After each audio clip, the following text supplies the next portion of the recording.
Programang ito ay rated SPG. Striktong patnubay at gabay ng magulang ang kailangan. Maaaring may masiselang tema, lengguwahe, karahasan, sexual, horror o droga na hindi angkop sa mga bata. Ikakatuwa nga ng lahat ang pagbalik ni Annalyn bilang doktor ng Apex dahil sa hindi na nga itinuloy ni Zoe ang pagkaso sa kanya. Pero ikakagulantang naman ang lahat ang maririnig nila dahil sa ipapakilala ng ang bagong CEO ng Apex itong si Zoe. Ito nga ay dahil sa pagsasakripisyo ni Doc RJ na sundin ang kagustuhan ni Zoe upang hindi nga lang makulong ang anak niyang si Annalyn. Samantala ay meron ng magbabalik na lalong magpapa-excite sa ating lahat at ito nga ay walang iba kundi ang totoong Morgana na ginagaya nitong si Moira. Dito nga ay ibabalita sa kanya ni Gilbert ang lahat ng pinaggagawa nitong si Moira pati na din nga ang pagiging CEO ni Zoe, kaya naman ay magbabalik nga siya ng Apex upang sabihin na ang totoo.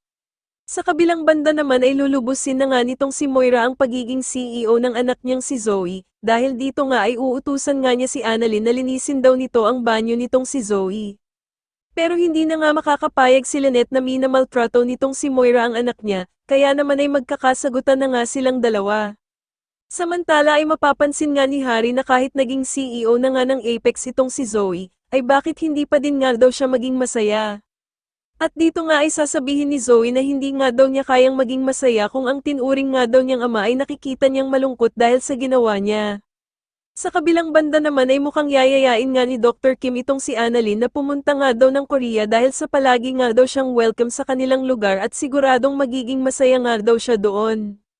Sa tingin niyo ang totoong Morgana na nga kaya ang susi para lumabas na ang katotohanan at nang malaman na ng lahat na peking Morgana itong si Moira? Mas lalo na nga talagang nagiging exciting ang mga susunod na kaganapan kaya naman ay mas lalo pa nating abangan ang mas lalong gumagandang abot kamay na pangarap. Maraming salamat po sa inyong panonood at sana po ay masubscribe niyo ako. Maraming salamat po.